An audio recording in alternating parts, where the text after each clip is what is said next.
Hey, I'm Jessica, a 28-year-old who's just been through a whirlwind of emotions. Let me tell you about a day that was supposed to be filled with joy, but turned into one of the most shocking moments of my life. It was a sunny afternoon, and the living room buzzed with excitement. Family and friends gathered as Tom and I prepared to share some big news. Laughter and chatter filled the air, and the decorations fluttered in the light breeze coming through the open windows. So everyone, Tom began with a wide grin, his arm wrapped around me. We're thrilled to announce we're expecting a boy. Cheers erupted, glasses clinked, and warm congratulations enveloped us. I couldn't stop smiling, my hand resting on my belly as I felt a kick. Our little one already seemed to know the celebration was for him. But suddenly, the atmosphere shifted.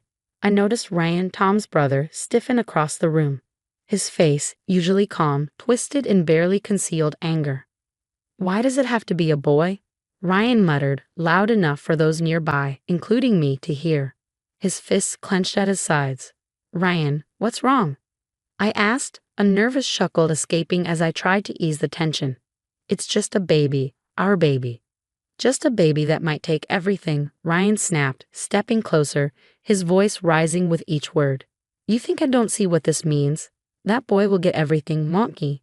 The business, the money, everything." Tom moved forward, protective. "Calm down, Ryan.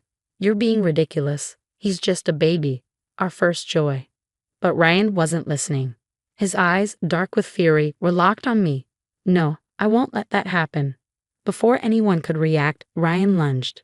The room gasped as his hand struck my belly. The pain was sharp, more from the shock than the force. I stumbled backward into Tom's arms, the room erupting around us. "What are you doing?" Tom roared, holding me steady. "Are you insane?" Ryan stood there, breathing heavily, his hands still raised. Slowly, the reality of what he'd done sank in as the expressions around the room shifted from shock to disgust. I couldn't find my words. The sting of the hit lingered, but fear for my baby overwhelmed me. I need to go to the hospital," I whispered, the tears threatening to fall. Tom's face was grim as he nodded. "We're leaving, now." As he guided me out, the last thing I saw was Ryan being held back by two uncles, his face a mix of anger and regret. The ride to the hospital was the longest of my life, every moment filled with dread until the doctors finally assured us the baby was fine. But something inside me had changed. The attack wasn't just a betrayal, it was a wake-up call. Sitting in that sterile hospital room, the joy of our earlier announcement was tainted by violence. Tom and I both knew things would never be the same. Ryan had crossed a line, one that couldn't be ignored. "Are you sure you're ready to talk about this now?" Tom's voice was soft as he sat beside me in the hospital corridor, his hand finding mine. "I have to, Tom, before I lose my nerve. What if next time the baby isn't okay?" My voice trembled, but my resolve was building. "Okay," he said gently. "I'm with you, whatever you need." Pulling out my phone, I dialed the non-emergency number for the local police. The line clicked. "Police department, how can I help you?" "I need to report an assault. It happened about an hour ago, at a family event. My brother-in-law hit me. I'm pregnant." "Are you in a safe location now?" the dispatcher asked. "Yes, I'm at the hospital." "Understood. We'll send an officer to take your statement. Can you provide the hospital address?" After giving the details, I hung up, the weight of my decision settling in. It was real now, officially reported. "We'll need a restraining order too," Tom said, already scrolling through his phone. "I don't want Ryan anywhere near you or the baby." "Yeah," I agreed, the disbelief still clinging to me. "I can't believe he'd go this far, all over inheritance." Tom shook his head. "We've all seen him get heated over money." Tom's voice trails off, his anger palpable as we sit in a sterile hospital room. An officer arrives, a young woman with kind eyes. "I'm Officer Martinez. I'm here to take your statement," she says, pulling out a notepad. As I recount the events, Officer Martinez listens intently, her pen scratching across the paper. Tom interjects occasionally, his tone sharp with barely suppressed anger. Once I finish, she closes her notebook and nods. "We'll handle it from here. We might need you to come in to provide further details or formally identify him if it goes to court." "Thank you, officer. We'd appreciate it," Tom says, his voice calmer now. After the officer leaves, Tom and I head to another part of the hospital to file for a temporary restraining order. The process is bureaucratic, filled with paperwork and signatures, such a stark contrast to the emotional storm swirling inside me. Once this is filed, he'll be served by tomorrow. He won't be able to come near you or contact you, the clerk explains as we hand in the completed forms. Walking back to the car, the air feels heavier, as if every step is both a retreat from danger and a step into an uncertain future. You think he'll fight it? I murmur, watching the sunset paint the sky a bruised purple. He might, Tom replies, squeezing my hand, but we'll be ready. We have to protect our little guy. As we drive home, the silence isn't empty. It's thick with the weight of decisions made. It's the beginning of a battle we never wanted to fight. But when Tom reaches over to squeeze my hand again, I feel strength, ours together. A few days later, over coffee, Aunt Linda sits across from me, her eyes pleading. Can't you just let it go for the family's sake? It was a one-time thing. He didn't mean it. I look at her, incredulous. This wasn't just a minor slip-up, Linda. He attacked me. Well, I'm pregnant. What if he does it again? What if next time the baby isn't unharmed? But he's family, she insists. Family sticks together, right? Sticking together doesn't mean allowing abuse to go unchecked. The divide within the family grows as the case moves forward. Uncle Joe, firm over the phone, stands by me. He needs to learn, Jess. What Ryan did is inexcusable. You're doing the right thing. It's just hard, being the one to stir things up. It's not stirring things up to demand justice, Joe reminds me. Meetings with lawyers and endless paperwork consume our days. Our attorney, Mr. Evans, is a seasoned man with a no-nonsense attitude. They might try to paint Ryan as a victim of momentary anger. Be prepared for that. How you respond in court will be crucial. Will they drag my past into this? Try to make me look bad? I ask, anxiety gnawing at my stomach. It's possible, Mr. Evans says, but stick to the facts.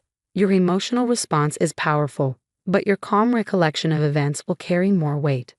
The day of the trial, the courtroom is tense. Ryan sits across from me, composed but cold. The sight of him still sends a shiver down my spine.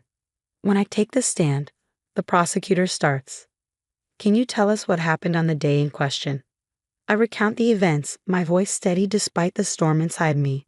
The murmurs in the courtroom fade as I focus on the weight of my story. During cross-examination, Ryan's lawyer tries to shift the narrative. Isn't it true that your family has had issues with inheritance disputes? Yes, I admit, but that doesn't justify violence, especially against a pregnant woman, or anyone, for that matter. The courtroom is silent as the prosecutor thanks me. No further questions. Outside, the community's reaction begins to surface. Social media buzzes with opinions ranging from supportive to hostile. Stay strong, Jess. We're with you, one comment raves. Another criticizes, should have kept family matters private. Local news outlets pick up the story, reporters milling outside the courthouse. I hesitate. I decide to speak, stepping forward to address the reporters. This isn't just about me, I say, my voice steady. It's about standing up against violence, no matter where it comes from, even if it's family. As the trial progresses, Ryan's defense weakens. The evidence is undeniable, and the testimony's poignant. The community's support feels like a lifeline, keeping me afloat amidst the storm of public scrutiny. As the final arguments are made, I sit beside Tom, his hand gripping mine tightly. The jury leaves to deliberate, and the weight of their decision looms over us like a heavy cloud. But inside, a fire builds, a mix of fear, anger, and a fierce hope for justice. All rise, the bailiff calls out, and the courtroom echoes with the sound of shuffling feet as the judge re-enters. This is the moment of truth. The tension is palpable as everyone takes their seats. The judge surveys the room, her gaze briefly resting on me before turning to address the court. Defendant Ryan, please stand. Ryan rises, uncertainty replacing the arrogance he once displayed. Having reviewed the case and the evidence presented, I find you guilty of assault, the judge announces. This court sentences you to 3 years of probation and mandatory anger management therapy. You are also ordered to adhere to a permanent restraining order, prohibiting any contact with Jessica. A collective breath is released throughout the courtroom. Some people, like Tom and Uncle Joe, exhale in satisfaction, while others, like Aunt Linda, shake their heads, still conflicted by family ties. Thank you, Your Honor, I say, my voice barely above a whisper, grateful that justice has been served. As the gavel bangs, signaling the end of the trial, Ryan is led away, his head bowed. The family is divided. Some nod in agreement with the verdict, while others still struggle to accept it. Outside the courthouse, Tom pulls me into a tight embrace, the fresh air feeling like a release from the weight we've carried for so long. We did it, Jess. It's over. How do you feel? It's a relief, I admit, but it's also sad. It's not just about winning the case, it's about everything we've lost. The family is torn apart. Yeah, but we stood up for what's right, Tom says, his voice steady. For our family, for our son, he'll grow up knowing that. As we walk towards the car, I glance back at the courthouse. Its stoic bricks a silent witness to our turmoil. Later, at home, we sit together with cups of tea, the baby kicking as if he, too, senses the shift in our lives. Tom pulls out a tiny blue jumper from a bag, a soft smile on his face. I got this for our little champ, he says. He's going to need it, growing up so loved and protected. He really is, I agree, a lighter feeling settling in. Protected, loved, and maybe that's what matters most out of all this. We've given him a safer, healthier start. Yes, and we've learned a lot too, Tom adds.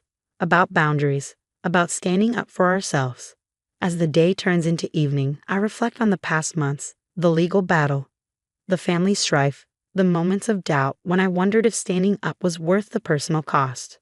Do you think things will ever get back to normal with your family? Tom asks, his voice a mix of hope and realism. Maybe not the old normal, I reply thoughtfully, but we'll find a new way forward. Some bridges have been burned, but maybe they needed to be to protect our future. We'll build better ones for him, I say, gesturing to my belly, and for us. As we prepare for bed, the weight of the trial finally lifted. There's a sense of closure. Yet it's mixed with the realization that this is not the end. It's the beginning of a new chapter for our family. Good night, Jess, Tom whispers. Love you. Love you too, Tom, and thanks for everything. As I drift off to sleep, the challenges of the past blend with hopes for the future.